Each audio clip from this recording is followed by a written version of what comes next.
The village of Willow Creek did not appear on most maps. It was the kind of place people passed through without remembering. A scattering of mud huts and rusted zinc roofs surrounded by stubborn earth that only yielded crops when it felt generous. The roads were not roads at all, just narrow, dusty paths, carved by years of bare feet and worn sandals. In the dry season, the land cracked open like it was tired of holding itself together. In the rainy season, it turned into thick, clinging mud that swallowed slippers and slowed even the strongest men. But to those who lived there, Willow Creek was home. And to one girl in particular, it was everything she had left. Her name was Alara. At 23 years old, she carried herself with a quiet strength that did not match her circumstances. Her frame was slim from years of eating just enough to survive. Her dark skin kissed by the sun, her palms rough from labor, her clothes, usually a faded wrapper and an old blouse, were carefully washed, but worn thin, patched in places where the fabric had given up long ago. Yet there was something about her that made people look twice. Not beauty in the loud, attention-grabbing sense, but something softer, something steady, the kind of presence that felt like calm in the middle of chaos. But calm did not mean easy. Alara's life had never been easy. She had been 10 years old when sickness first entered their home. It started with her mother. First it was just a cough, then fever, then weakness so heavy it seemed to pin her to the mat she slept on. The village healer came with herbs and chants, and for a while it seemed like things would get better. They didn't. Alara remembered sitting beside her mother, holding her hand as it grew colder by the day. "Be strong, my daughter," her mother had whispered, her voice thin but filled with love. "No matter what happens, you must not let the world harden your heart." Alara did not understand then. She thought strength meant not crying. She learned later that strength meant surviving even when you wanted to give up. Her mother died 3 days later. The hut felt empty in a way Alara could not explain. The silence was louder than any sound. Her father tried. He really did. He worked longer hours on the farm, took on extra labor, did everything he could to keep food on their table. But grief is a quiet thief. It does not break the door down. It seeps in slowly, taking pieces of you until there is nothing left to fight with. He stopped laughing, stopped singing, stopped talking except when necessary. Sometimes Alara would catch him staring into nothing, his eyes distant, like he was searching for something he could never get back.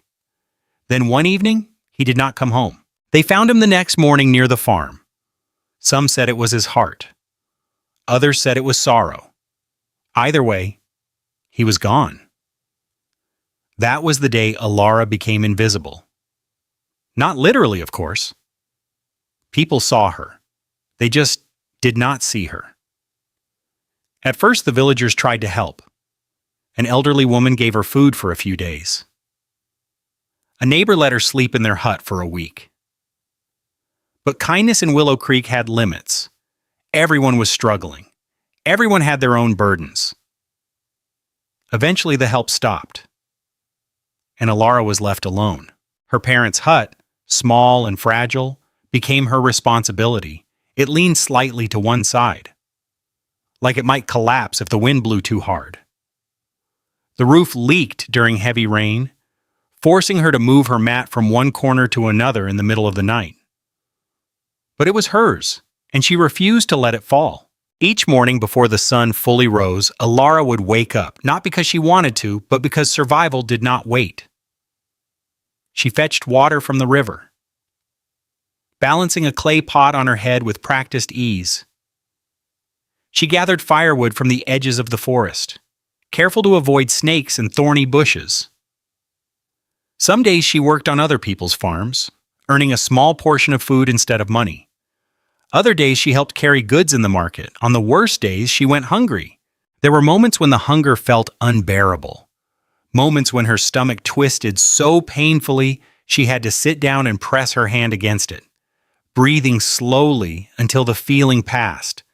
But even then, she never begged. Not because she was proud, but because she remembered her mother's words. Do not let the world harden your heart. She did not fully understand them, but she held on to them like they were the last piece of her mother she had left. The other villagers had their opinions about her. She's too quiet, some would say. She keeps to herself too much, others added. A few were kinder. That girl is strong, an old man once said, stronger than most. But strength did not make life easier, it only made it bearable. Despite everything, Alara had one place she went to escape. The river. It lay just beyond the edge of the village, where the land dipped slightly and the air felt cooler. Tall grasses swayed gently along its banks, and the sound of flowing water created a rhythm that calmed the mind. To others, it was just a source of water. To Alara, it was something more. It was where she could breathe. Every evening after the day's work was done, or when there was no work at all, Alara would walk to the river. Sometimes barefoot, sometimes with worn-out slippers that had lost their shape. She would sit on her usual spot, a flat rock near the edge, and watch the water move. Always moving, always going somewhere. She envied that. "Where are you going?" she would sometimes whisper, her voice barely louder than the breeze. The river never answered. But she liked to imagine it carried stories from faraway places, places where life was different, better, kinder. On one particular evening, the sky was painted in shades of orange and gold, the sun slowly sinking as if it too was tired from the day. Alara sat on her rock, her knees pulled close to her chest. She had eaten nothing that day. Not because she did not try, but because there was nothing to eat. Still, her face did not show bitterness, only quiet thought. "I wonder," she murmured softly, staring at the water, "if my life will always be like this." The question hung in the air, unanswered. She picked up a small stone and tossed it into the river. It disappeared instantly, just like her voice felt sometimes, lost, unheard. A group of young women passed behind her, laughing loudly. They were dressed in brighter clothes, their hair neatly braided, their energy full of life. One of them glanced at Alara and smirked. "Still talking to the river?" she said mockingly. The others laughed. Alara did not turn, did not respond. She had learned long ago that some words were not worth answering. Their laughter faded as they walked away. Silence returned. Alara exhaled slowly and rested her chin on her knees. "Maybe one day," she whispered again, softer this time, "something will change." It was not a declaration, it was not even hope. It was more like a quiet wish, fragile, uncertain, but still alive. The wind picked up slightly, brushing against her skin. The river flowed as it always did, unbothered, unstoppable. What Alara did not know, what she could not possibly know, was that her life was already standing at the edge of change, that somewhere, not far from where she sat, fate was shifting, moving pieces into place, preparing something she had never imagined, because sometimes life does not change slowly. Sometimes it waits, and then changes everything in a single night. Alara stayed by the river until darkness began to settle. Then she stood, dusted off her wrapper, and began the walk back to her hut. The path was quiet, the village was settling. Cooking fires flickered in the distance. The smell of food filled the air, reminding her again that she had none. Still, she kept walking, step by step, just like she always had. That night, as she lay on her thin mat, staring at the weak light filtering through the cracks in her roof, she placed a hand on her chest. Her heartbeat was steady, strong, alive. "No matter what," she whispered into the darkness, echoing her mother's voice, "I will keep going." Outside, the wind began to rise. The trees swayed, and far away the river flowed louder than usual, as if it was preparing to tell a story that would begin with a cry for help. The wind did not sound normal that night. It was not the gentle whisper Alara had grown used to. the kind that brushed against the skin and carried the scent of earth and firewood. This wind howled. It rattled the loose edges of her hut. It slipped through the cracks in the walls like something searching, something restless. Alara lay on her thin mat, staring into the darkness. Her stomach was still empty, but hunger was no longer what kept her awake. It was the sound, the uneasiness. Something about the night felt wrong. She turned to her side, pulling her wrapper tighter around her body. "Sleep," she whispered to herself. "You need to sleep." But sleep refused to come. The wind grew louder. The trees outside creaked and swayed. Then a sound cut through everything. Faint, broken, almost swallowed by the storm. "Help!" Alara's eyes snapped open. She held her breath. Silence. Only the wind again. She frowned slightly. "Maybe I imagined it," she muttered. It would not be the first time her mind played tricks on her when she was tired. She closed her eyes again, then, "Help!" This time louder, clearer, desperate. Alara sat up immediately. Her heart began to pound. That was not the wind. That was a voice. For a moment she hesitated. Every instinct told her to stay inside. It was dark.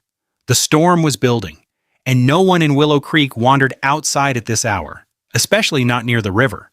But the voice came again, weaker this time, like it was slipping away. "Please." Alara swallowed hard. Her mother's voice echoed in her memory. "Do not let the world harden your heart." She pushed herself to her feet. "I'm coming," she shouted, though she was not sure the person could hear her. Grabbing a small lantern and a long wooden stick she used for support during heavy loads. She rushed out into the night. The air hit her like a wall, cold, sharp. The wind whipped her wrapper around her legs as she struggled to move forward. The path to the river, so familiar during the day, felt different now. Longer, darker, uncertain. Her lantern flickered violently, the flame dancing as though it might die at any second. "Hold on," she shouted again, her voice trembling but determined. "Don't stop shouting." But there was no reply, only the roar of the river growing louder as she approached. When she reached the riverbank, she froze. The calm, steady water she knew had transformed into something wild. The current was fierce, churning, crashing against rocks with angry force.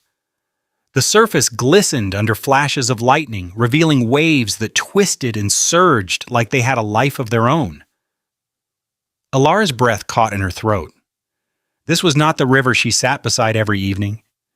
This was something else entirely. Dangerous, unforgiving. Then she saw him. A figure, half submerged, being dragged by the current. A man. "Hey!" Alara screamed, dropping the lantern onto the ground.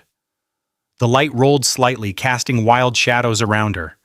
The man's head disappeared under the water for a moment, then surfaced again. He gasped, choking. His movements were weak, uncoordinated. He was losing strength, losing time. Alara's mind raced. What do I do? She could not swim well, not in a river like this. If she jumped in, they would both die. Her eyes darted around desperately. Think. Think. Then she remembered the stick in her hand. Without wasting another second, she ran along the edge of the river, trying to match the man's movement as the current dragged him downstream.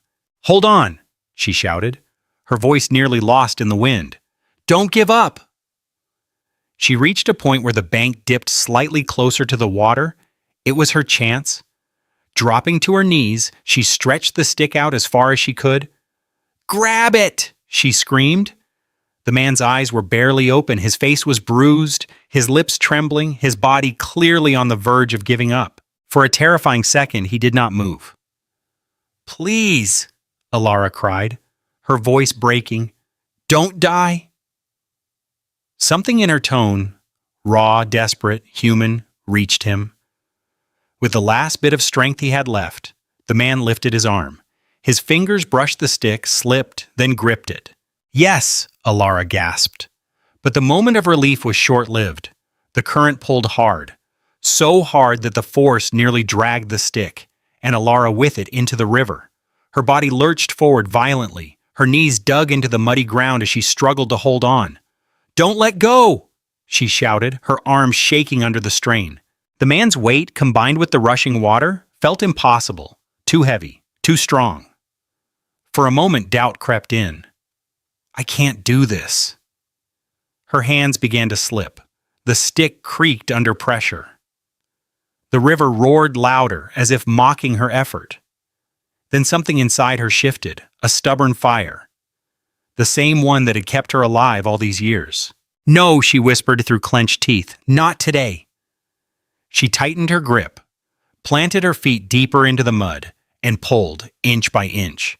Pain shot through her arms. Her muscles screamed. Her breath came in sharp, uneven bursts, but she did not stop, would not stop. "Come on," she whispered. "Come on." The man's body dragged against the edge of the bank, the current still fighting to pull him back. But Alara pulled harder.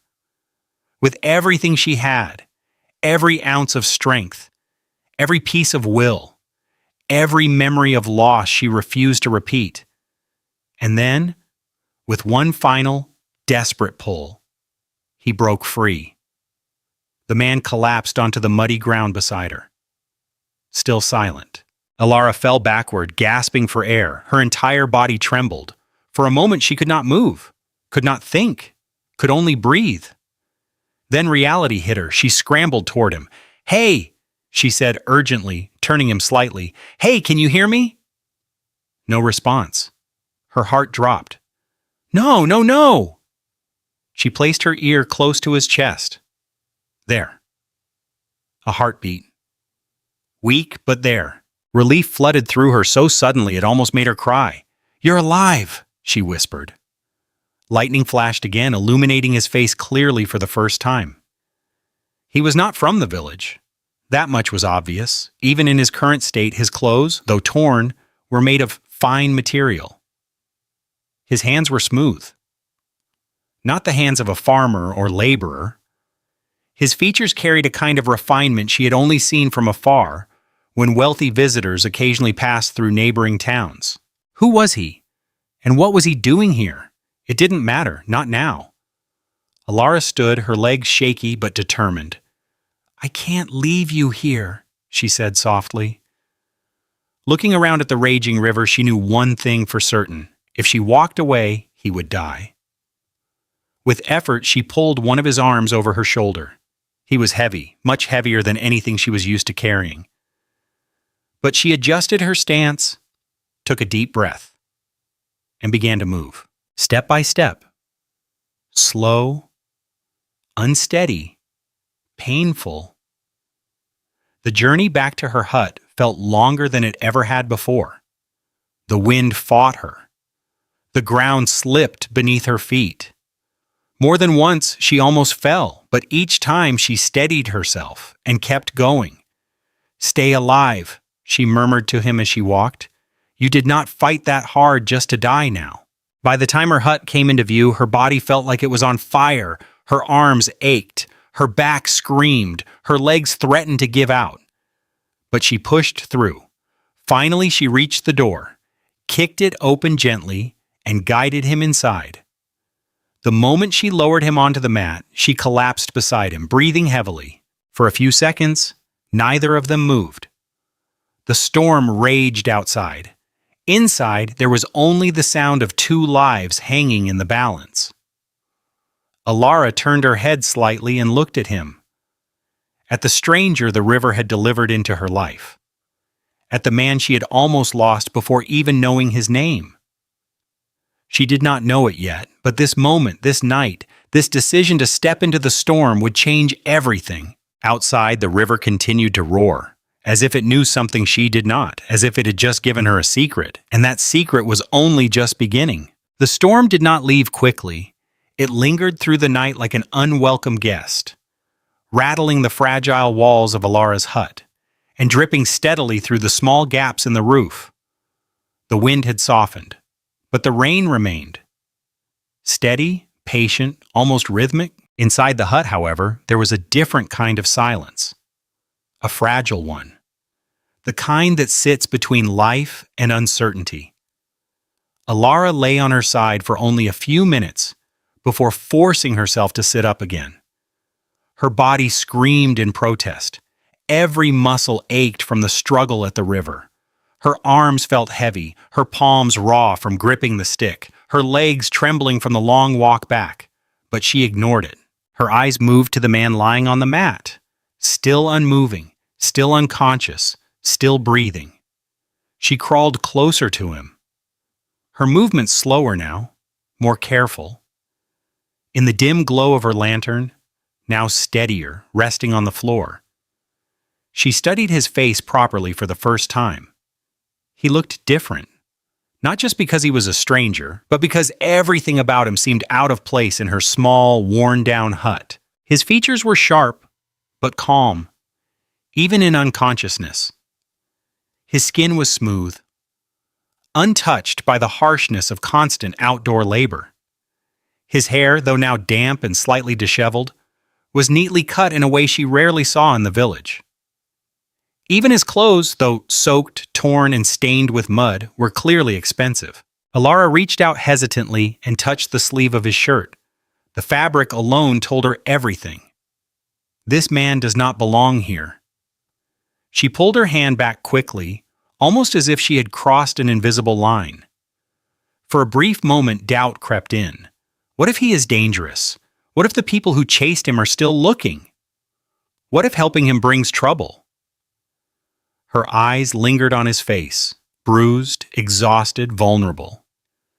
She exhaled slowly. No, she whispered to herself. He needed help, and that was enough. Carefully, she shifted closer and began checking his body for injuries the way her mother had once taught her. Her mother had not been a doctor, but in a village like Willow Creek, knowledge of herbs and basic healing was survival. Alara gently rolled him slightly to one side. He groaned faintly. She froze, then leaned closer. "Can you hear me?" she asked softly. No response. But the sound gave her hope. She noticed cuts along his arm, small but deep enough to need cleaning. There was a bruise forming near his temple, darkening by the minute. His breathing, though steady, was shallow, like his body was still fighting to recover. Alara stood slowly and moved toward a small clay pot in the corner of the hut. Inside was water she had fetched earlier that day. She poured some into a smaller bowl, then reached for a piece of clean cloth, one of the few she had managed to keep in good condition. Returning to his side, she dipped the cloth into the water and began cleaning his wounds. The first touch made him flinch slightly. "Sorry," she murmured instinctively. She worked gently, carefully, every movement deliberate, as she cleaned the mud and blood from his skin. She could not help but notice how foreign everything about him felt in her hands. Not in a bad way, just unfamiliar. "Who are you?" she whispered under her breath, more to herself than to him. The rain tapped steadily against the roof as time passed. Minutes stretched into what felt like hours, but Alara did not stop. After cleaning his wounds, she stood again and moved toward a small bundle hanging near the wall. Inside were dried leaves, bitter herbs her mother had taught her to use for healing. She crushed them carefully in a small wooden bowl, adding a bit of water until it formed a paste. The smell was strong, earthy, sharp, familiar. Returning to him, she applied the paste gently to his cuts. "This will help," she said softly, as though he could hear her. When she finished, she sat back on her heels and studied him again. His breathing seemed a little stronger now, his body less tense. Relief washed over her quietly, but then her stomach growled, loud, unapologetic. Alara let out a small, tired laugh. "I guess I can't ignore you forever," she muttered. She turned her head toward the small corner of her hut where her cooking items were kept. There was not much. There was never much. But tonight, she had just enough. Slowly, she stood and made her way to the corner. She picked up a small yam she had been saving. It was not big, not enough for 2 people, maybe not even enough for 1. She paused, looked back at the man, then at the yam. For a brief moment she hesitated. Hunger tugged at her, hard, persistent. Then she sighed softly and made her choice. "All right," she said quietly, "we'll share." She lit the fire carefully, shielding the small flame from the draft that slipped through the hut. The fire caught slowly, then steadily, casting a warm orange glow that pushed back the darkness. She peeled the yam with practiced hands, sliced it into pieces, and dropped them into a small pot of water. From another small container she added pepper, a pinch of salt, and the bitter leaves she had gathered earlier. It was not a rich meal, it was not even a proper one, but it was warm, and it was made with care. As the soup began to simmer, the aroma filled the hut. Simple, comforting, alive. Alara sat beside the fire, her arms wrapped loosely around her knees as she waited. Her eyes occasionally drifted back to the man still unconscious, still silent. "You chose a strange place to end up," she murmured softly. The fire crackled gently. The storm outside softened further, and for the first time that night the world felt a little less tense. After a while the soup was ready. Alara poured it into a small bowl and set it aside to cool. She stood and walked back to him again, knelt beside him, studied his face. "Hey," she said gently, reaching out to touch his shoulder. "Can you hear me?" For a moment nothing. Then, faint movement. Her eyes widened. "Hey," she said again, a little more hopeful now. His fingers twitched slightly. His brows furrowed, and slowly, very slowly, his eyes began to open. They were unfocused at first, clouded, confused. He blinked once, twice. His gaze shifted slightly until it landed on her. For a moment, neither of them spoke. Alara felt her breath catch. "Where am I?" he croaked, his voice dry and weak. She leaned closer, her voice soft, steady. "You're safe," she said. "You're in my home." He blinked again, trying to process her words. His eyes moved around the hut slowly.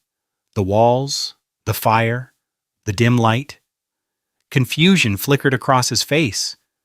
He tried to speak, but his voice failed him. "Don't talk yet," Alara said quickly. "You're weak." She reached for the bowl of soup and brought it closer. "You need to eat something." He looked at the bowl, then back at her. For a brief moment, something unreadable passed through his eyes. Surprise, disbelief, gratitude. "You saved me," he whispered. Alara shook her head slightly. "I just helped," she replied. But deep down, she knew it had been more than that. Carefully, she helped him sit up slightly, supporting his back with her arm. He winced faintly. "Slowly," she said. She lifted the bowl gently and held it toward him. "Drink." He hesitated for only a second before taking a small sip. The warmth seemed to bring him back to life little by little. He took another sip, then another. Alara watched him quietly. Something about the moment felt strange. Not uncomfortable, just important. Two strangers from completely different worlds sitting in a small hut, sharing a simple meal. Neither of them fully understood it yet, but something had begun. Something neither of them would ever be able to undo. As the fire crackled softly between them and the last echoes of the storm faded into the night, Alara realized something. For the first time in a long time, she was not alone. And for the man she had pulled from the river, this was the beginning. The night stretched on, quiet, warm, uncertain. And somewhere in that silence, two lives began to change. The rain had softened into a whisper, no longer fierce, no longer angry, just a steady rhythm against the roof, like the night itself was calming down after a long struggle.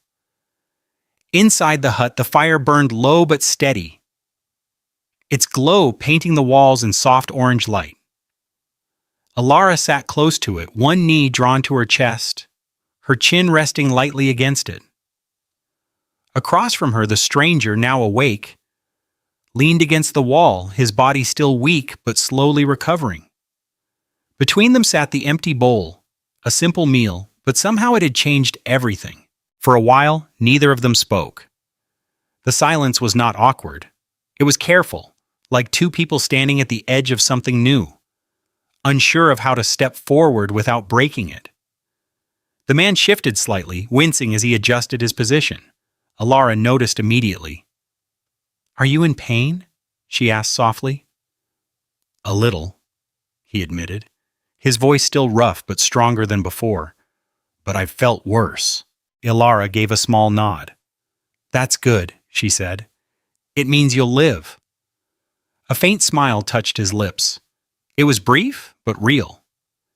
He studied her then, properly, not just as the person who saved him, but as someone intriguing. She did not look like anyone he knew. There was no polish, no pretense, no calculated behavior. Everything about her was natural, unfiltered, honest. "You haven't told me your name," he said after a moment. Alara hesitated as though the question carried more weight than it should. "Alara," she said finally. He repeated it quietly as if testing how it felt. "Alara." Then he nodded slightly. "It suits you." She frowned just a little. "What does that mean?" He glanced at the fire, then back at her. "It means it feels strong," he said, "like someone who doesn't give up easily." Alara did not respond immediately. Instead, she looked down at her hands, rough, calloused, marked by years of survival. "I didn't have a choice," she said quietly. That answer lingered in the air longer than expected. He leaned his head back slightly against the wall. "I guess none of us really do," he murmured. Silence settled again, but this time it felt heavier, closer. After a while, Alara looked up again. "You said something earlier," she said, "before you slept." He turned his head slightly toward her. "What did I say?" "You said you were kidnapped." His expression changed subtly, but unmistakably. The softness in his face faded, replaced by something darker, something guarded. For a moment, Alara thought he would not answer, that maybe she had asked too much. But then he exhaled slowly and spoke. "Yes," he said, "I was." The fire crackled softly between them. "They took me outside my office," he continued. "It was late. I had just finished a meeting. I thought I was safe." He let out a quiet, humorless chuckle. "I was wrong." Alara listened closely, her eyes fixed on him. "They came out of nowhere," he said. "3 of them, armed, fast, efficient."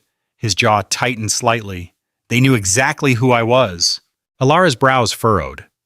"Why would anyone kidnap you?" she asked. He paused just for a second, then he looked at her and gave a simple answer. "Because I have something they want." He did not say more, and Alara did not press. But something about the way he said it made her realize there was more beneath the surface. "What happened after that?" she asked gently. "They kept me in a house," he said. "I don't know where. Couldn't see much. They were careful." His voice lowered slightly. "They talked when they thought I couldn't hear." Alara leaned forward slightly. "What did they say?" "That I wouldn't survive," he replied. The words hung heavy in the air. "They weren't planning to negotiate," he continued. "They weren't planning to release me." His eyes darkened. "They were planning to end it." Alara felt a chill run through her. "How did you escape?" she asked quietly. A faint spark returned to his eyes. "Opportunity," he said. "One of them got careless. I ran." He shook his head slightly, as if still replaying the moment. "They chased me. I didn't know where I was going. I just ran." His voice slowed, softened. "And then I saw the river." Alara's breath caught slightly. "I thought I could cross it," he said. "I thought I could make it to the other side and lose them." He let out a quiet breath. "I miscalculated." The fire flickered. "The current was stronger than I expected," he continued. "Once I was in, I couldn't fight it." He looked down at his hands. "I remember thinking," he paused, then looked up at her, "that this was how it ended." Silence. Alara's chest tightened. "But then," he said softly, his eyes met hers, You appeared." The words were simple, but the weight behind them was not. For a moment, neither of them looked away. Then Alara broke the gaze first. "I almost didn't come," she admitted quietly. He blinked slightly. "What do you mean?" "I heard you," she said. "But I was scared." She swallowed. "It was dark. The storm was loud. I thought maybe it was nothing." She looked at the fire. "But then you called again," she continued. "And I realized if I didn't go, and it was real—" Her voice softened. "I wouldn't be able to live with that." The hut fell silent again. He studied her differently now, not just with curiosity, but with something deeper. Respect. "You risked your life for someone you didn't know," he said. Alara shook her head slightly. "No," she replied. "I just did what I could." "That was not something everyone does," he said quietly. She did not respond because deep down she knew he was right. After a while he shifted the focus. "What about you?" he asked. Alara stiffened slightly. "My story isn't important," she said quickly. "It is to me," he replied. She looked at him, searching his face, trying to understand why. "Why?" she asked. "Because you saved my life," he said simply. "That makes you important." The honesty in his voice caught her off guard. She looked away toward the fire. For a long moment she said nothing, then she spoke. "My parents are dead," she said quietly. The words came out flat, but the emotion behind them was not. "My mother died first," she continued. "She was sick. There was nothing we could do." Her fingers tightened slightly around the edge of her wrapper. "My father tried, but he didn't last long after that." She paused. "I think he died of sadness," she added softly. The man did not interrupt, did not speak, just listened. "I was 10, she said. "After that, it was just me." The fire crackled. "No one really wanted the responsibility," she continued. "People helped at first, then they stopped." She gave a small, almost invisible shrug. "I learned how to survive." She glanced up at him briefly. "I'm still learning." Silence. But this silence was different. It was not empty. It was full of understanding, of shared pain, of something unspoken. "I'm sorry," he said quietly. Alara shook her head. "Don't be," she replied. "It's my life." He studied her again. "You don't sound bitter," he observed. She thought about that for a moment, then shook her head again. "What's the point?" she said. "It won't change anything." The simplicity of her answer struck him deeply. In his world, people held onto anger, used it, weaponized it. But her? She had nothing, and yet she carried peace. It did not make sense, and yet it did. "You're different," he said quietly. Alara frowned slightly. "I've heard that before," she said. "I don't know if it's a good thing." "It is," he replied without hesitation. She did not argue, but she did not fully accept it either.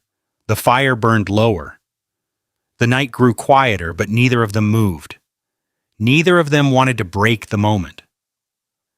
Because somehow in that small hut on a night that began with fear and uncertainty, they had found something unexpected. Connection, real, unfiltered, unplanned. And as the last of the storm faded into silence, two strangers sat across from each other, no longer just survivors of a single night, but the beginning of something neither of them yet understood, something that would change both their lives forever. Morning did not arrive quietly. It never did in Willow Creek. The village woke the way it always had, gradually, naturally, predictably. Roosters crowed from different corners, their calls overlapping in uneven rhythm. Women stepped out of their huts with wrappers tied firmly around their waists, stretching their backs before beginning the day's chores. The smell of fire smoke rose into the cool morning air as cooking fires were lit. But on this particular morning, something was different. Inside her small hut, Alara stirred slowly. The first thing she felt was stiffness. Her arms ached from the night before. Her back protested as she shifted, and her legs felt heavier than usual. For a brief moment, she forgot why. Then she turned her head and saw him, the stranger, still lying on the mat, still alive. The memory rushed back instantly. The storm, the river, the struggle, the long walk home, the firelight conversation. Alara pushed herself up, wincing slightly, as her body reminded her of every effort she had made. She looked at him carefully. His breathing was steadier now. His face, though still bruised, looked less strained. Relief settled quietly in her chest. "You made it through the night," she murmured softly. As if her voice reached him, his eyelids fluttered. Slowly, he woke. His gaze moved around the hut, clearer now than it had been the night before. He seemed more aware, more present. Then his eyes landed on her. "You're still here," he said, his voice low, but stronger. Alara raised an eyebrow slightly. "This is my home," she replied. A faint smile touched his lips. "Right," he said. "That makes sense." She stood and stretched lightly, then moved toward the small pot in the corner. "I'll get you some water," she said as she poured it into a cup. He slowly pushed himself into a sitting position. This time he managed it with less struggle. "You shouldn't move too fast," she warned, glancing over her shoulder. "I've had worse mornings," he replied. She handed him the water. He took it, their fingers brushing briefly. Both of them noticed. Neither of them said anything. He drank slowly, then let out a quiet breath. "Thank you," he said. Alara nodded. For a moment, the simplicity of the morning almost made the previous night feel distant. Almost. Then it came. First it was faint, a low rumble. Alara frowned slightly. "What is that?" she muttered. The man's expression changed instantly, sharp, alert. He turned his head toward the direction of the sound. The rumble grew louder, stronger, closer. Alara stepped toward the door, curiosity pulling her forward. When she stepped outside, she froze. Dust rose in the distance. Thick, heavy. And within it, movement, vehicles, not one, not two, but many. Large black vehicles sped toward the village, their engines roaring in a way that did not belong in a place like Willow Creek. Alara's heart began to pound. Behind her, the man stood. His eyes narrowed slightly. "They found me," he said quietly. Alara turned to him. "What do you mean?" But before he could answer, the convoy arrived. The vehicles came to a sharp stop, one after another, forming a line that instantly drew the attention of the entire village. Doors opened, men stepped out. Not ordinary men. They were dressed in dark suits, their movements precise, their expressions serious. Some of them scanned the surroundings, their eyes sharp and calculating. Others moved quickly, communicating in low, urgent tones. The villagers gathered almost immediately. Whispers spread like wildfire. "Who are they? What's happening? Is something wrong?" Alara stood still, her mind struggling to catch up with what she was seeing. This kind of scene did not happen here. One of the men stepped forward, his eyes searching rapidly. Then he saw him. "Sir!" The word cut through the air, clear, loud, respectful. Alara's breath caught. The man beside her stepped forward slightly. "I'm here," he said. The reaction was immediate. The men moved toward him quickly, relief visible on their faces. "Sir, we've been searching all night," one of them said urgently. "We tracked your last known location but lost signal near the river." Alara's heart began to race. "Sir?" She turned slowly to look at him. Really look at him. The way they stood around him, the way they spoke to him, the way they waited for his response. This was not just a man. This was someone important, very important. "You're injured," another man said, stepping closer. "I'm fine," he replied calmly. I was helped.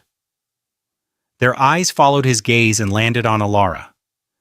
For a brief moment, everything went still. The contrast was undeniable. Them clean, sharp, powerful. Her barefoot, dressed in worn clothes, standing in front of a small, fragile hut. Who is she? One of the men asked quietly. The man did not hesitate. She saved my life. The words landed heavily. The men looked at her differently now. Not with curiosity, but with something closer to respect. Alara, however, barely heard them. Her mind was still trying to catch up. Who are you?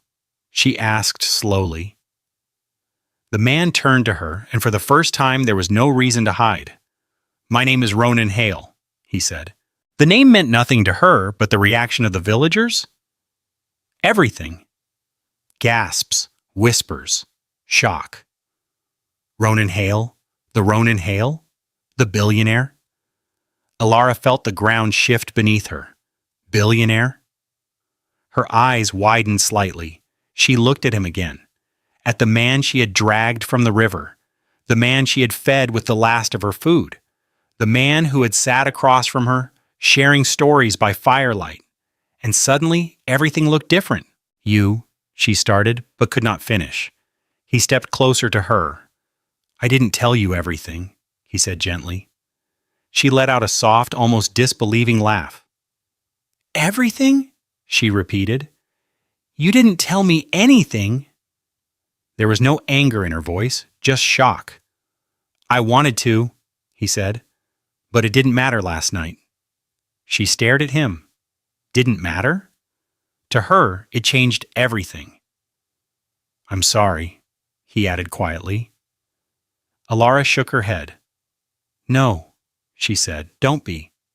But her voice had changed. There was distance now, uncertainty. Because suddenly, the simple connection they had built the night before felt complicated. Realizing this, Ronan took a step closer. You saved me, he said again, not knowing who I was. Alara looked at him. That's the point, she said softly. Silence. The weight of her words settled between them. Around them, the village buzzed with excitement and disbelief. But in that moment, it felt like it was just the two of them again. Two people from completely different worlds, standing at the edge of something neither of them fully understood. Then Ronan spoke. Come with me. Alara blinked. What? Come to the city, he said. Let me help you. She stared at him. Help her? Her first instinct was to refuse, to retreat, to stay where things made sense. I don't belong there, she said. He shook his head. You belong wherever your life can grow, he replied. The words hit deeper than she expected. For a moment she said nothing. Her eyes drifted around the village, the huts, the people, the life she had always known. Then back to him, to the opportunity standing in front of her, unfamiliar, uncertain, but real. Her heart pounded. This was it, the moment where everything could change. The river had already shifted her life. Now the choice was hers. She took a slow breath and stepped forward. I'll come, she said. And just like that, the girl no one chose was finally choosing her own future. The journey began with movement, fast movement, the kind Alara had never experienced before. She sat stiffly in the back seat of one of the black vehicles, her hands resting tightly on her lap, her fingers gripping the edge of her wrapper like it was the only familiar thing left in her world. The door had been closed gently behind her, too gently. Even that felt strange. The seat beneath her was soft, too soft. It swallowed her slightly, making her feel like she did not know how to sit properly. The air inside the vehicle was cool, unnaturally cool, and carried a faint scent she could not place. Clean, refined, different. Alara's eyes moved slowly around the interior. Everything looked expensive.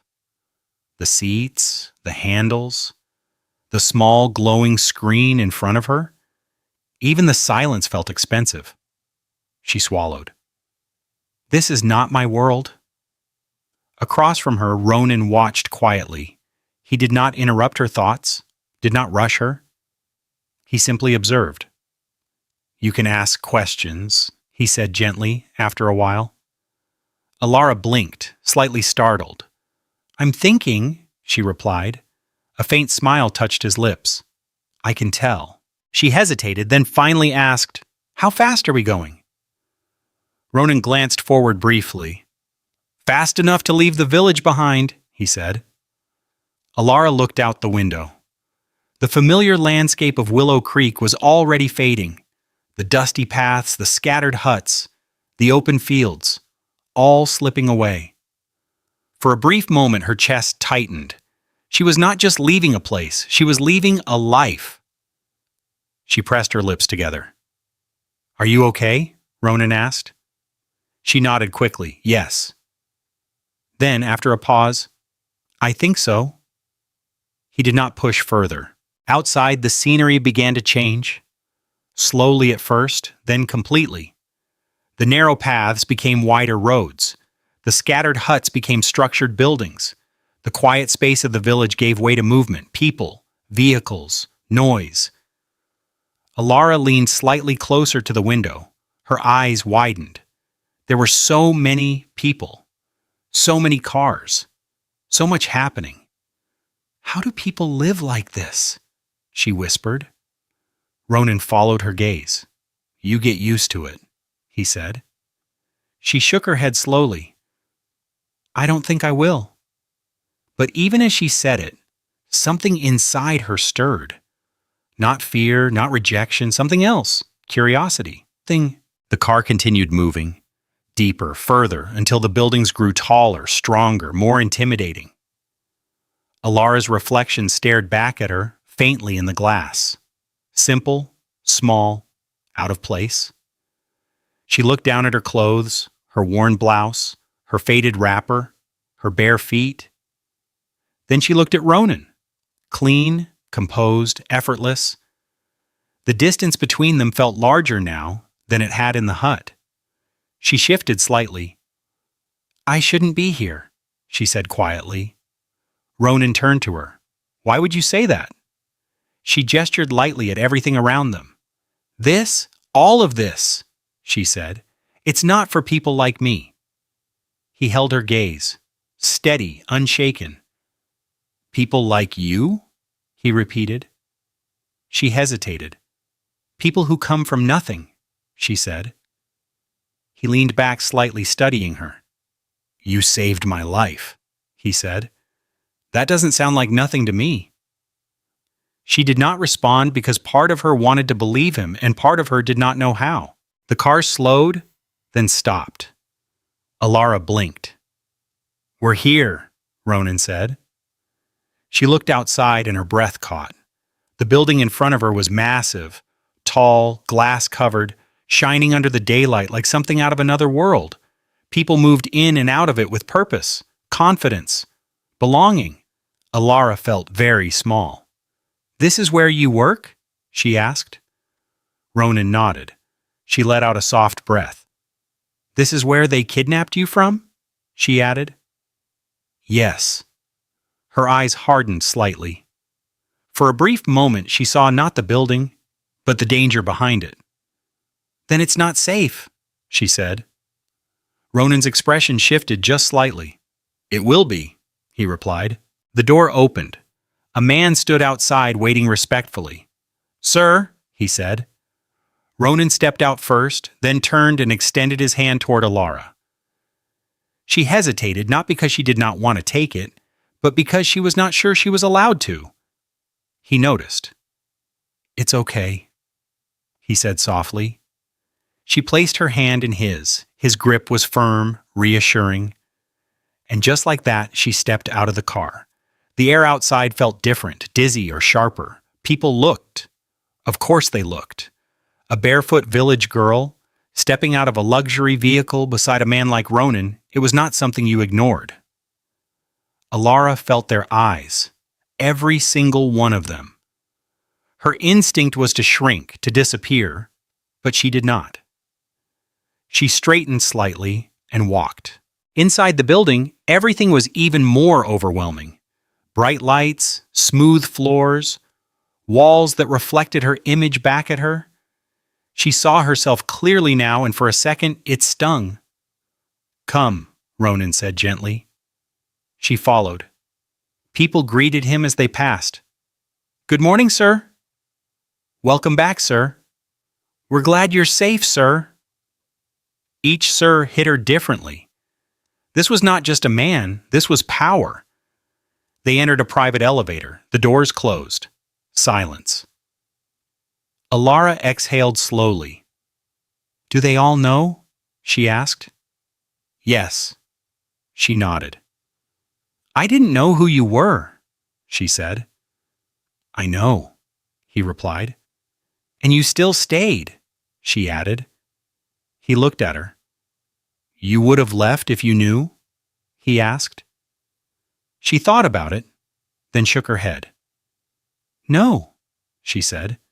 "You still would have been drowning." That answer made him smile. The elevator opened. The space they stepped into was quieter, more controlled, more exclusive. "This is my office floor," Ronan said. Alara stepped forward slowly. Everything here felt intentional. Nothing out of place, nothing broken, nothing struggling to survive. It was the opposite of everything she had ever known. "Sit," Ronan said, gesturing to a chair. She hesitated, then sat carefully. It was softer than anything she had ever touched. He watched her for a moment, then spoke. "You're going to stay here for now," he said. "We'll get you proper clothes, food, anything you need." She looked up at him quickly. "I don't need much," she said. "I know," he replied, "but you deserve more." The words landed softly, but deeply. No one had ever said that to her before. She looked away quickly. "I can work," she said. "I don't want to just take." Ronan nodded. "You will," he said, "if that's what you want." "It is," she replied firmly. He studied her for a moment, then smiled. "Good," he said. "I like that." There was something in his tone now, something lighter, warmer, something that had not been there before. Alara felt it, and for a brief moment she smiled too. Small, uncertain, but real. Outside the office, the city moved as it always did, fast, unforgiving, full of opportunity. Inside, a village girl sat in a world she never imagined, not as a visitor, but as someone whose life had just begun to change. And though she did not fully understand it yet, she was no longer just surviving. She was stepping into something more, something bigger, something that little by little was beginning to include him. The first few days felt unreal. Alara woke each morning unsure if she was still dreaming.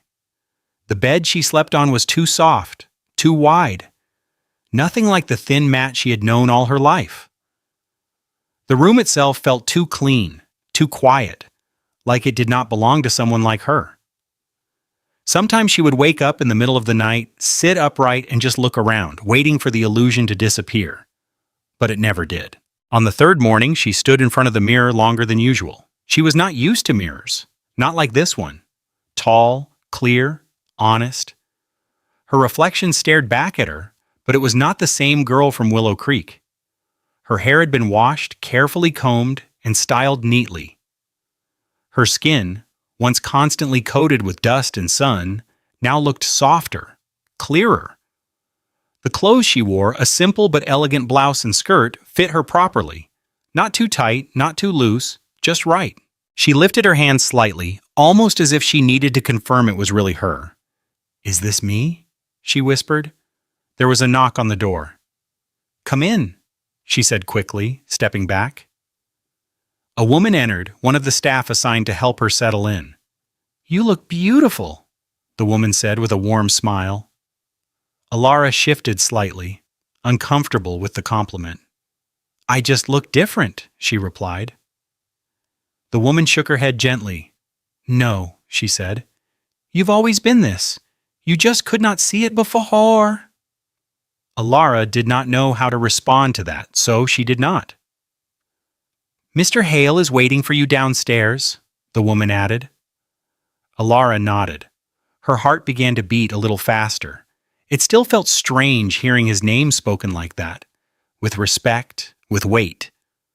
She took one last look at her reflection, then turned and walked out. The building was just as alive as before. People moving quickly, voices low but purposeful, everything flowing with a rhythm she was still trying to understand. When she reached the office, she saw him. Ronan stood near the large window speaking to someone on the phone. His posture was relaxed but commanding, his voice calm but firm. He ended the call just as she stepped in. For a moment he paused, really looked at her, and something in his expression shifted. "You look," he started, then stopped. Alara felt her chest tighten slightly. "Different," she offered. He shook his head. "Confident," he said instead. The word surprised her. "I don't feel confident," she admitted. He smiled slightly. "That's fine," he said. "You don't have to feel it yet." She frowned slightly. "What do you mean?" "It comes with time," he replied. "Right now you just have to show up." She nodded slowly. Show up. That she could do. "Today," he continued, "you'll start learning how things work here." Alara straightened slightly. "I'm ready," she said. He studied her for a moment, then nodded. "Good," he said, and just like that, her new life began. The first day was overwhelming. Alara sat in a small office space, watching, listening, trying to absorb everything. Computers, phones, documents, words she had never heard before, processes she did not understand. Her head spun. At one point, she stared at the screen in front of her for so long that the letters began to blur together. "This is too much," she whispered under her breath. "Only if you try to learn everything at once." She turned. Ronan stood at the doorway. "I did not hear you come in," she said. "I know," he replied. He walked in slowly and stood beside her. "Take it step by step," he said. "No one expects you to know everything immediately." "I expect it," she said quietly. He glanced at her. "Why?" She hesitated, then said, "Because I don't want to fail." The honesty in her voice made him pause. "You won't," he said. "You don't know that," she replied. He looked at her, steady, certain. "I do," he said. Something about the way he said it made her believe him, just a little. Days turned into a week, then another. Alara learned, slowly at first, then faster. She asked questions, listened carefully, stayed late, came early. When others left, she stayed behind, practicing what she had learned, repeating tasks until she got them right. Some people noticed, others did not, but not everyone was kind. "She's just a village girl," one employee whispered to another. "She doesn't belong here," the other replied. Alara heard them. Of course she did, but she did not respond. Instead, she worked harder. Every mistake became a lesson, every challenge became fuel, and slowly, things began to change. She started understanding conversations, recognizing patterns, solving small problems on her own. One afternoon, a minor issue came up in the office, something that had confused even a few of the staff. Alara watched quietly, then stepped forward. "What if we try this?" she suggested. The room went quiet. All eyes turned to her. One of the senior staff frowned. "And how would you know that?" he asked. Alara held his gaze. "I've seen something similar before," she said.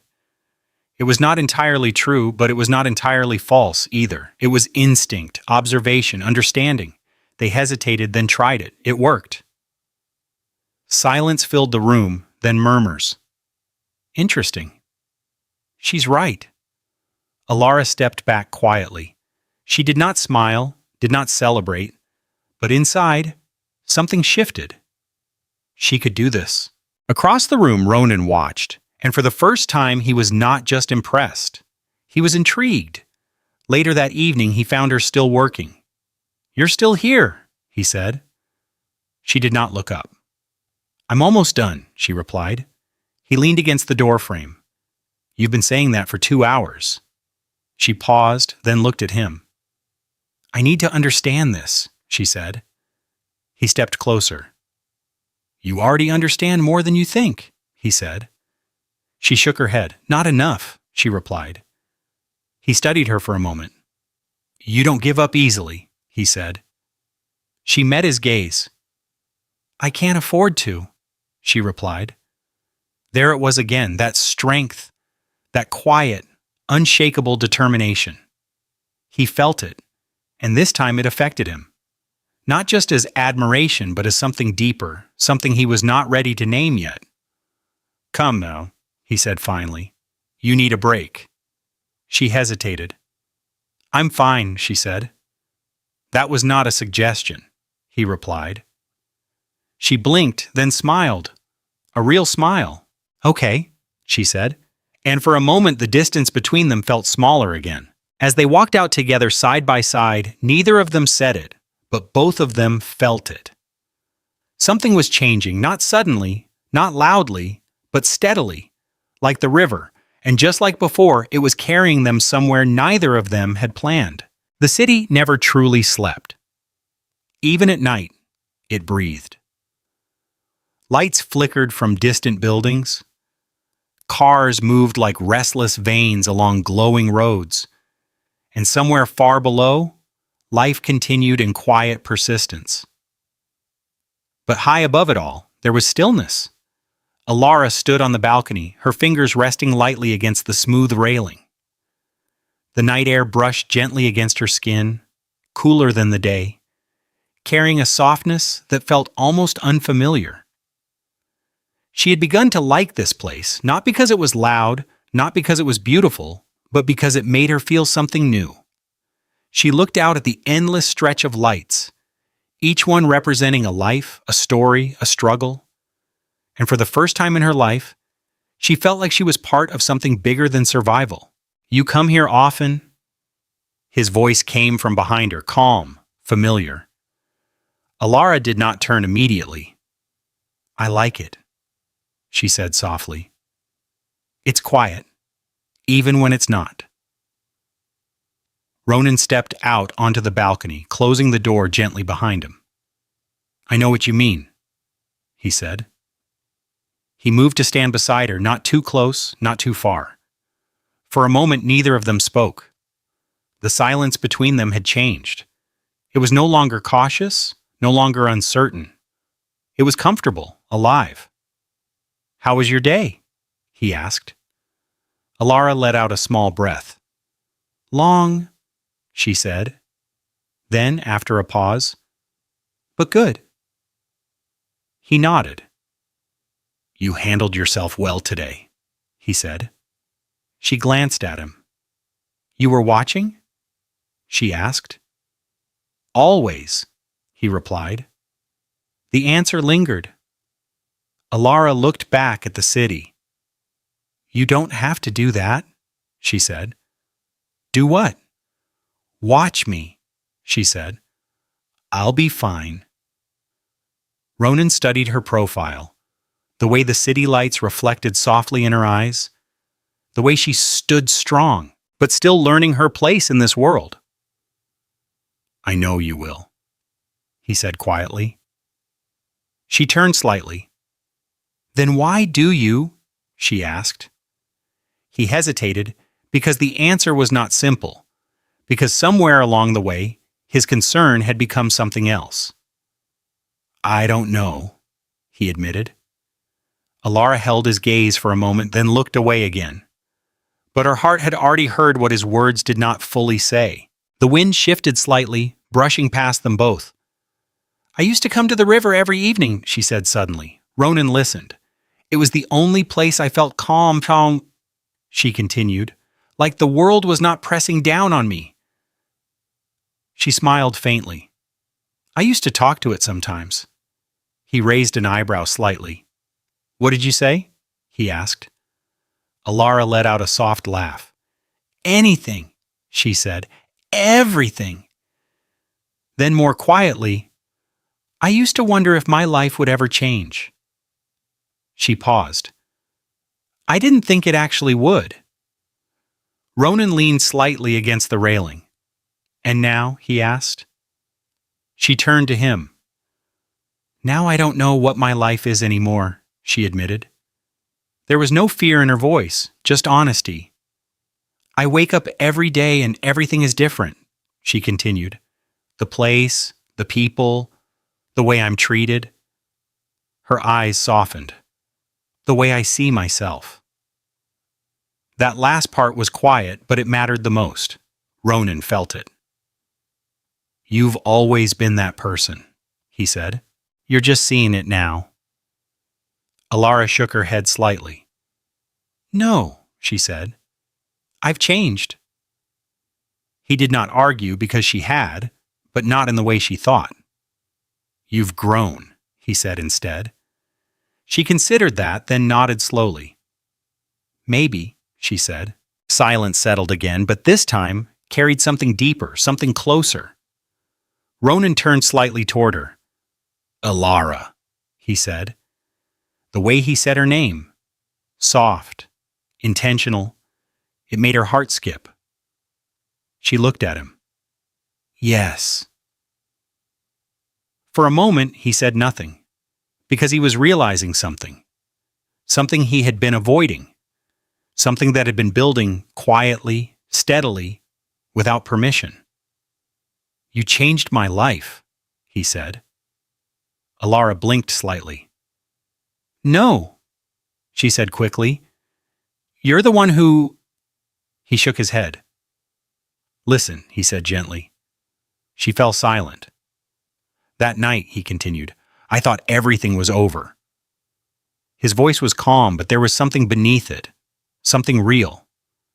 I've built my life on control, he said. Planning, strategy, knowing what comes next.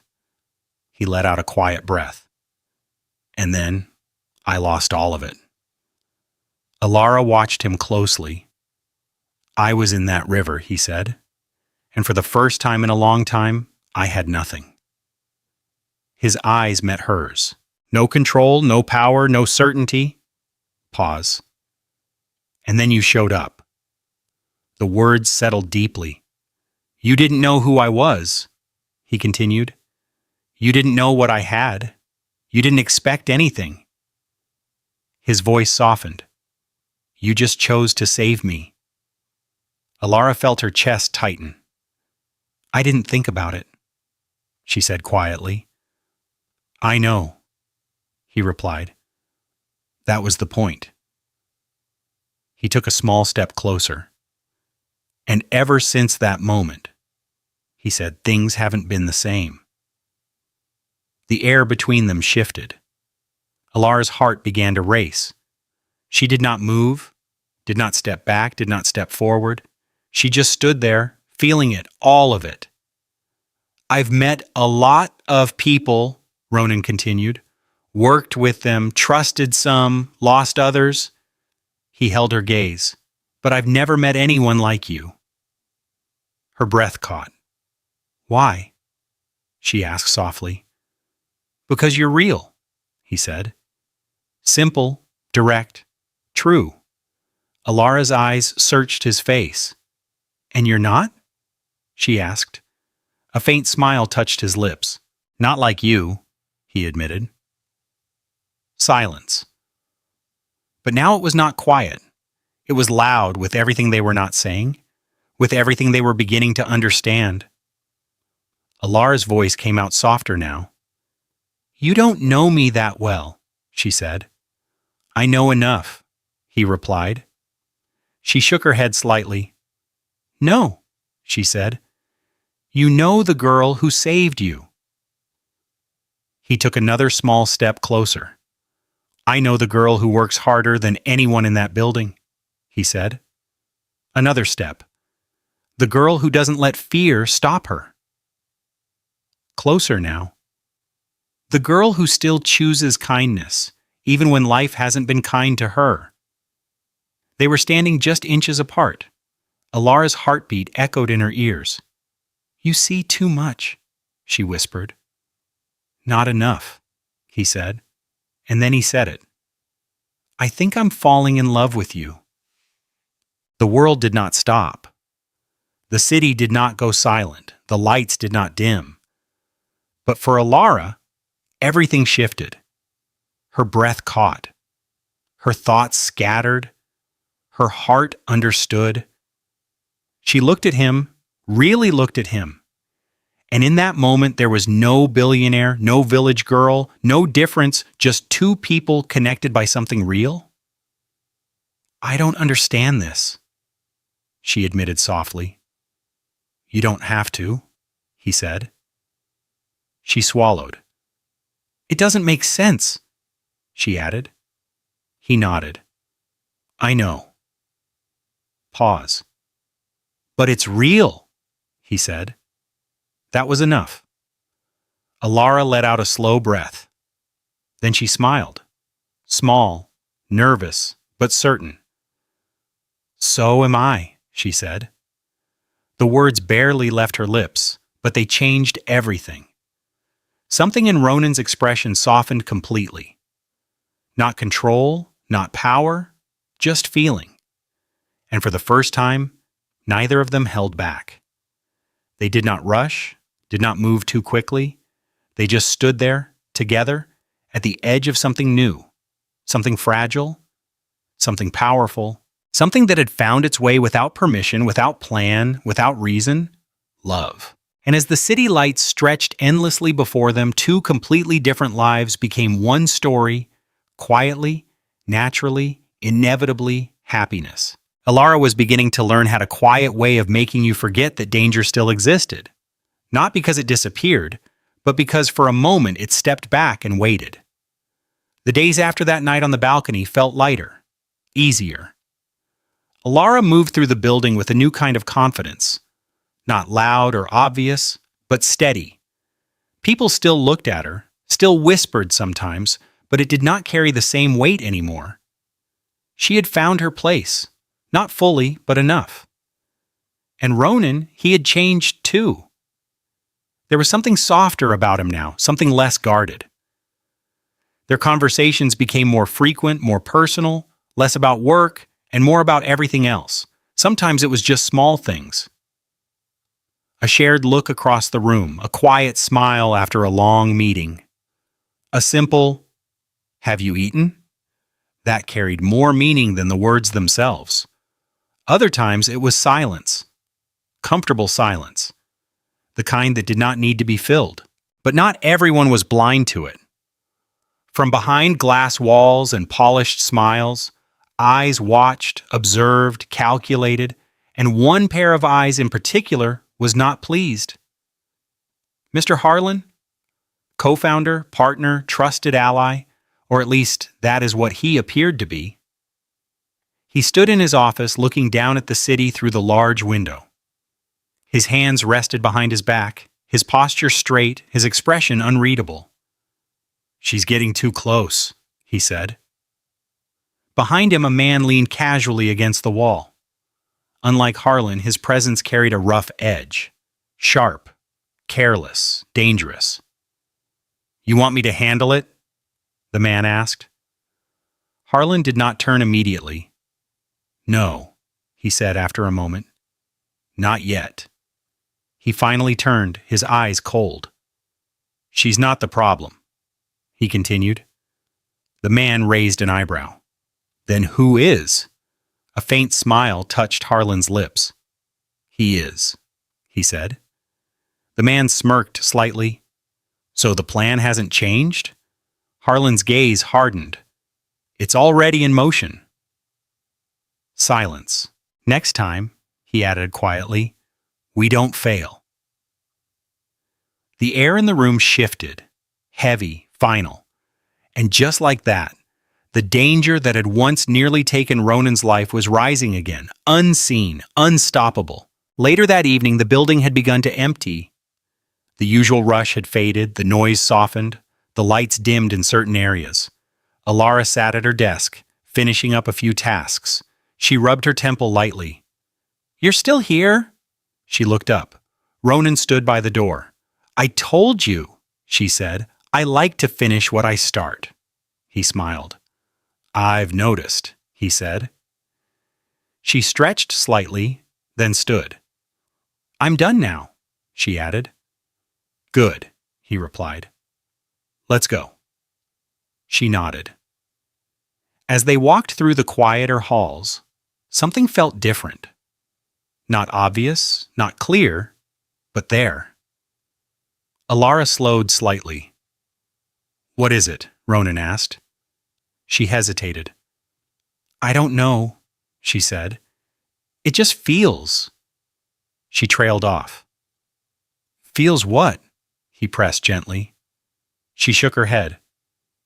"Maybe I'm just tired," she said. He studied her for a moment, then nodded. "Let's get you home," he said.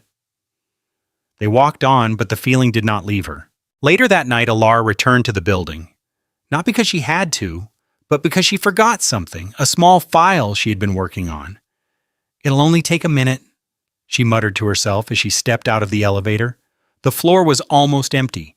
Most of the lights were off. Only a few remained on, casting long shadows across the polished floor. Her footsteps echoed softly as she walked toward her desk. The silence was different now, heavier. She reached her desk, picked up the file, and turned to leave. Then she heard it. Voices, low, close, from one of the offices down the hall. Alara froze. First, she thought she was imagining it, but then she heard it again. "This time we finish it." Her breath caught. The voice, she recognized it. Mr. Harlan. Her heart began to pound. She stepped closer, slowly, carefully. The office door was slightly open, just enough.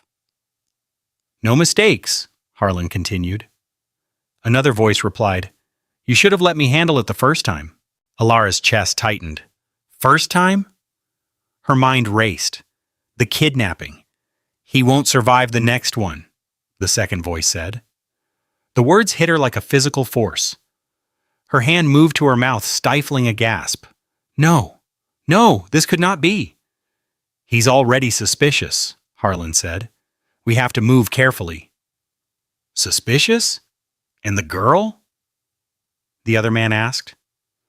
Alara's blood ran cold. A pause. Then, "She's nothing," Harlan said dismissively. The words stung. "But if she becomes a problem," he added. Another pause. Then, "Get rid of her." The world tilted. Alara stepped back slightly, her heart racing uncontrollably. They were talking about her, about Ronan, about everything. This was not just a conversation. This was a plan, a dangerous one. Her mind screamed at her to leave, to run, to tell Ronan, but her body would not move. "We'll make it look like an accident," the second man said. Alara's breath came in short, uneven bursts. She had to go. Now. She turned slowly, carefully, but it was too late. The door opened, and their eyes met. For a moment, no one spoke. No one moved. Time froze. Harlan's expression shifted slowly, from surprise to understanding to something much darker. "Well," he said calmly. Alara's breath caught. "This is unfortunate." She turned to run, but a hand grabbed her, hard. She screamed, but it was cut off instantly. Darkness, silence, and just like that, the safety she had begun to believe in shattered. Somewhere else in the city, Ronan stood by his window, unaware. The night stretched on, quiet, deceptive, but beneath it, everything was about to change. The night felt wrong.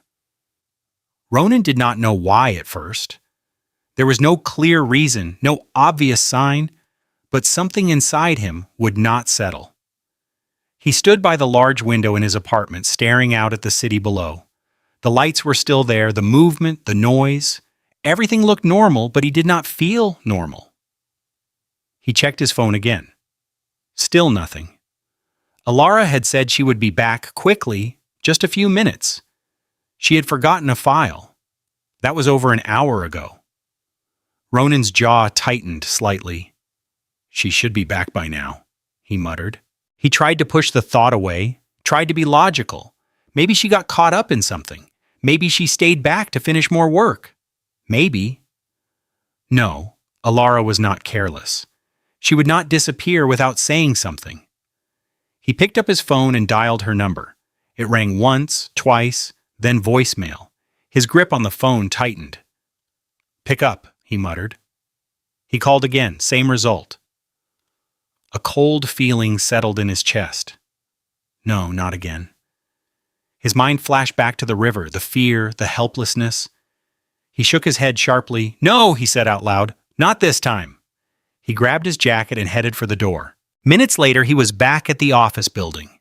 The place that had once been routine now felt like a threat. The guards at the entrance straightened immediately when they saw him. "Sir, where is she?" he cut in. They exchanged confused glances. "Who, sir?" "Alara," he said sharply. "She came back here." One of them checked quickly. "Yes, sir," he said. "She came in earlier." Ronan's chest tightened. "And?" The man hesitated. "We assume she left, sir." Ronan's expression hardened. "You assumed?" The tension in his voice was enough to make both men straighten further. "Check the cameras," he ordered. "Now!" They moved quickly. Inside, Ronan walked fast, his footsteps echoing through the now quiet building. Everything felt too still, too quiet, wrong. He reached her desk. The chair was slightly pushed back. The file she had come for was gone, but something else caught his attention, a faint mark on the floor, like something had been dragged. His pulse spiked. "No," he whispered. He turned sharply. "Security," he called. Footsteps approached quickly. "We're pulling up the footage, sir," one of them said. "Bring it," Ronan replied. They led him to the control room. The screen flickered. Footage rolled. There she was, Alara, walking down the hall, calm, unaware. Ronan's eyes stayed locked on the screen. Then she stopped, turned slightly, like she heard something. His chest tightened. She moved toward one of the offices, then disappeared from view. Seconds passed. Then the door opened. Two men. A struggle. Ronan's hands clenched into fists. "Pause," he said sharply. The screen froze. He leaned closer. The men's faces were partially visible, but one of them he knew. A chill ran down his spine. "No," he said slowly, but the truth was already there, clear, undeniable. "Play it," he said. The footage continued. Alara struggled. Then she went still. Carried away, gone. Silence filled the room. Heavy, dangerous. Ronan stepped back slowly. For a moment he did not speak, did not move. Then he turned. "Call the police," he said. His voice was calm, too calm. "And lock this building down." The security team moved instantly. Within minutes, the building was no longer just an office. It was a crime scene. Alara woke to darkness. Her head throbbed. Her body felt heavy, her thoughts slow. She blinked. Nothing, only shadows. She tried to move. Her wrists were tied. Her breath caught. No. Memory rushed back. The voices, the door, the hand. Her heart began to race. "Hello?" she called out. Her voice echoed faintly. No answer. She swallowed. Stay calm. Panic will not help. She took a slow breath. Then another. Think. Harlan had made one mistake. He had talked, and in talking, he had revealed enough. That meant one thing. He believed he had already won. Alara opened her eyes slowly. That was his weakness. Across the city, Ronan stood in the center of controlled chaos. Phones rang. Officers moved in and out. Voices overlapped with urgency, but he remained still, focused. "Sir?" The detective approached again, holding a tablet. "We've tracked the vehicle from the CCTV footage. It left the main road about 30 minutes after the abduction." Ronan turned. "Where did it go?" The detective tapped the screen. "It disappears here," he said. "Rural outskirts, limited surveillance." Ronan's jaw tightened. "Meaning?" he asked. "Meaning they knew what they were doing," the detective replied. "Of course they did. Harlan was not careless. He was calculated, which meant he had a plan, and if he had a plan, Alara was running out of time." Ronan's voice dropped slightly. "What else?" The detective hesitated. "Sir, there's something else," he said. Ronan's eyes sharpened. "What?" "We identified one of the men in the footage," the detective said. "He's connected to a series of high-level operations, not small time." Ronan did not react outwardly, but inside, everything aligned. Harlan? It had to be. "There's more," the detective added carefully. Ronan's gaze hardened. "Say it." The detective took a breath. "We believe this was not random," he said. "This was planned, and it may be connected to your previous kidnapping." Silence, heavy. Ronan did not need confirmation. He already knew. "Harlan," he said. The detective blinked slightly. "You have a suspect?" he asked. Ronan looked at him. "I have more than that," he replied. Back in the dark room, Alara heard the door open again. Light spilled in once more. Footsteps. Harlan returned, this time alone. He closed the door behind him slowly. "You're quiet," he observed. Alara met his gaze. "I'm thinking," she said. A faint smile touched his lips. "About escaping?" he asked. "About you," she replied. That caught his attention. "Oh," he said. Alara leaned slightly forward. "You talk too much," she said calmly. The smile faded. "What does that mean?" he asked. "It means you think you've already won," she replied. A pause. Then he laughed, soft, controlled. "And I haven't?" he asked. Alara held his gaze. "No," she said. Silence. Something in her tone shifted the air.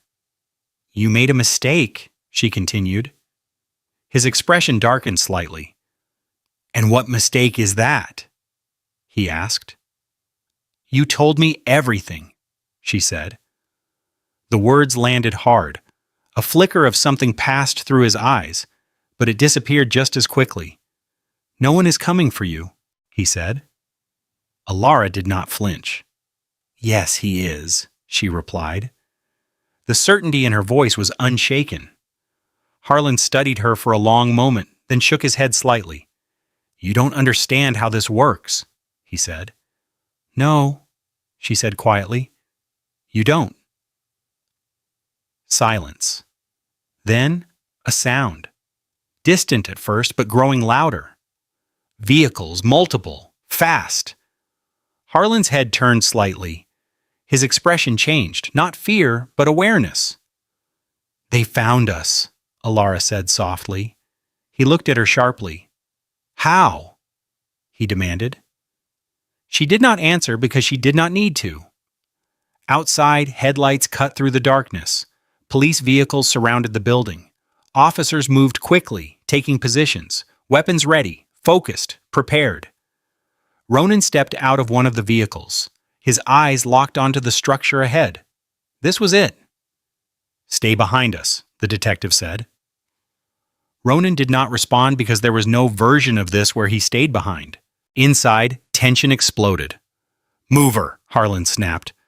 But it was too late. The sound of forced entry echoed through the building. Doors breaking, shouts, commands. "Police!" Chaos erupted. The man guarding Alara rushed forward, but before he could act, the door burst open. Officers flooded in. "Don't move!"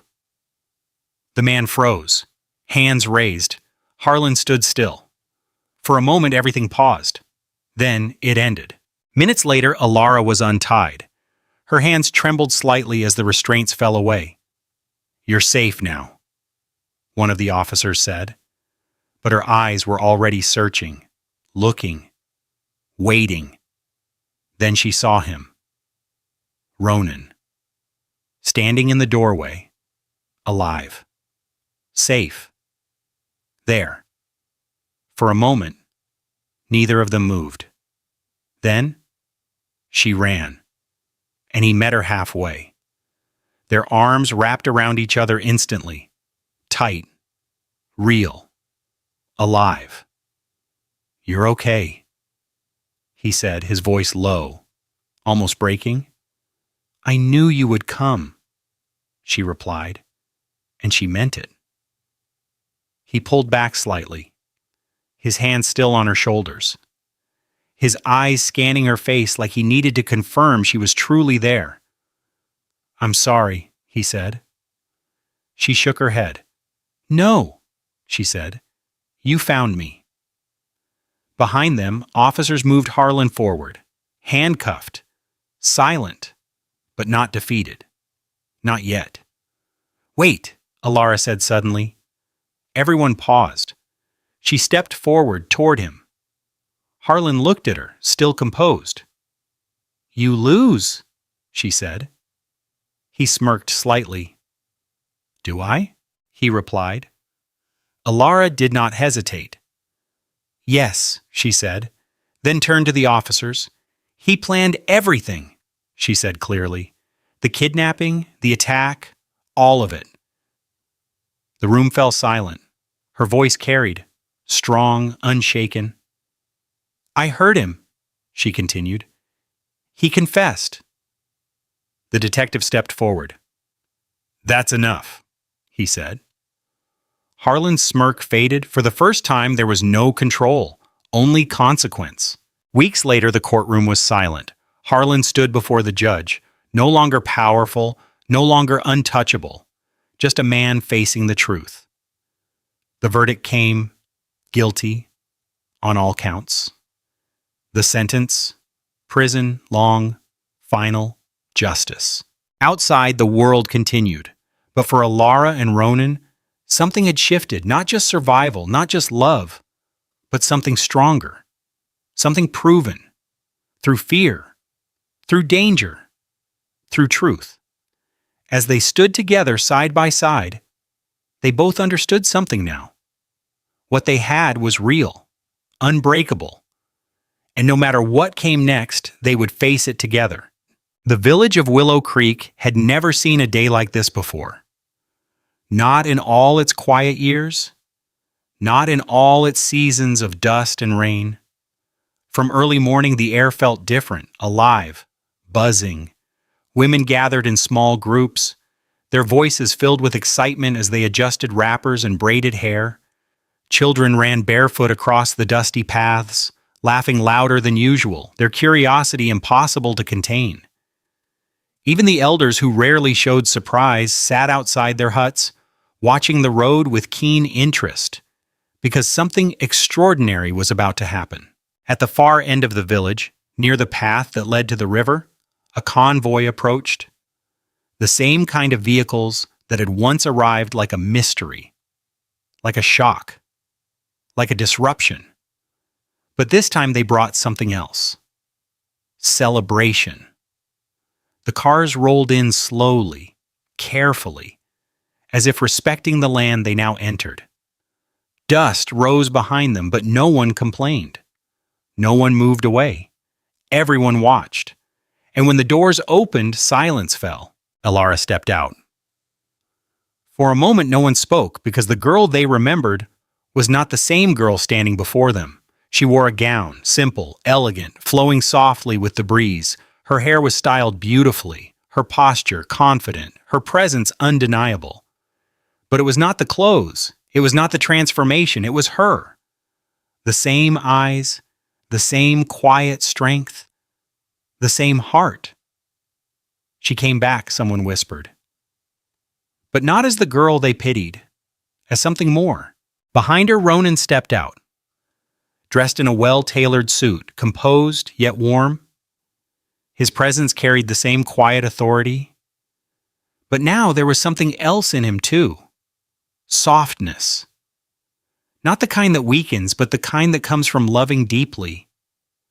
The villagers watched as he walked around the car and stood beside Alara. Not ahead of her, not above her, beside her, and that alone said everything. Alara looked around slowly, at the huts, the paths, the people, the life she had once known. Nothing had changed, and yet everything had. Her eyes landed on the small hut at the edge of the village. Her hut, still standing, still fragile, still holding memories of everything she had survived. Her chest tightened slightly. "I didn't think I would come back like this," she said softly. Ronan followed her gaze. "Like what?" he asked. She smiled faintly. "Not alone," she said. He looked at her. "You were never meant to be alone," he replied. The words settled gently, and for once she believed them completely. The ceremony was simple, not because it had to be, but because it was meant to be. Under a wide canopy decorated with fabric and flowers, the villagers gathered, forming a circle of witnesses to something none of them had expected. A union, not just of two people, but of two worlds. Alara stood at the center, her hands steady, her heart full. As she looked around, she saw faces she had known all her life. Some kind, some indifferent, some who had once looked at her with pity. Now they looked at her with something else. Respect, pride, wonder. The ceremony began. Words were spoken, blessings given. But for Alara, everything felt like a quiet blur because her focus was on one thing. Him, Ronan, standing across from her, the man she had pulled from a river, the man who had entered her life like a storm and stayed like peace. When it was time for the vows, silence fell, not forced, natural, because everyone felt it, the weight of the moment. Ronan spoke first. "I had everything," he said. His voice was calm, clear. Or at least I thought I did. He paused. Power, success, control. A faint smile touched his lips, but none of it meant anything until I met you. Alara's breath caught slightly.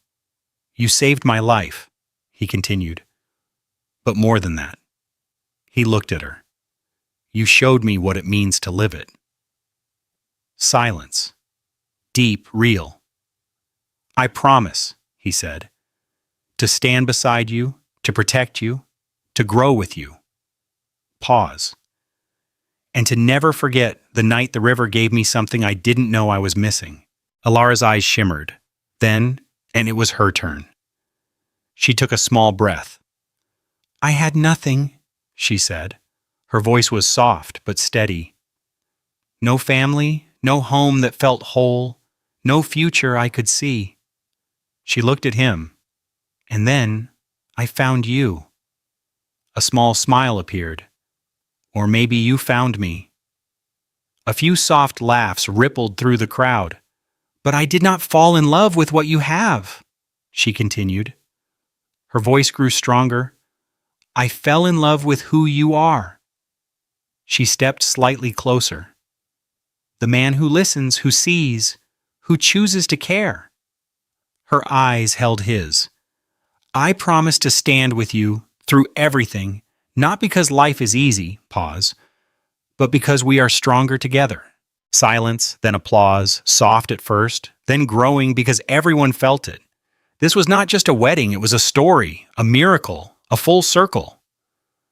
Later, as the sun began to set, Alara slipped away quietly, without announcement. Her feet carried her down a familiar path, the same one she had walked countless times until she reached it, the river. It flowed as it always had, unchanged, steady, endless. Alara stepped closer. Her reflection shimmered faintly on the surface. For a moment she said nothing. Then, "Thank you," she whispered. The words were simple, but they carried everything. Behind her, footsteps approached. She did not turn, she already knew. Ronan stepped beside her. "You always come back here," he said softly. She nodded. "It's where everything started," she replied. He looked at the water. "And almost ended," he added. She smiled slightly. "But it didn't," she said. He glanced at her. "No," he agreed. Quiet pause. Then he reached for her hand. She did not hesitate. Their fingers intertwined naturally, like they had always belonged that way. "Do you ever wonder," he said, "what would have happened if you didn't come that night?" Alara thought about it, then shook her head. "No," she said. He raised an eyebrow slightly. "Why not?" She looked at him because she understood something now. "Because I did," she said, and that was enough. The river flowed quietly beside them, unbothered, unchanging, but somehow it had changed everything. As the sun dipped below the horizon, painting the sky in gold and fire, Alara leaned slightly against him, and for the first time in her life, she was not thinking about survival or tomorrow or what could go wrong. She was simply at peace. The girl no one chose had been chosen by life itself, by love, by destiny. And this time she was not just surviving, she was living happily, completely, forever.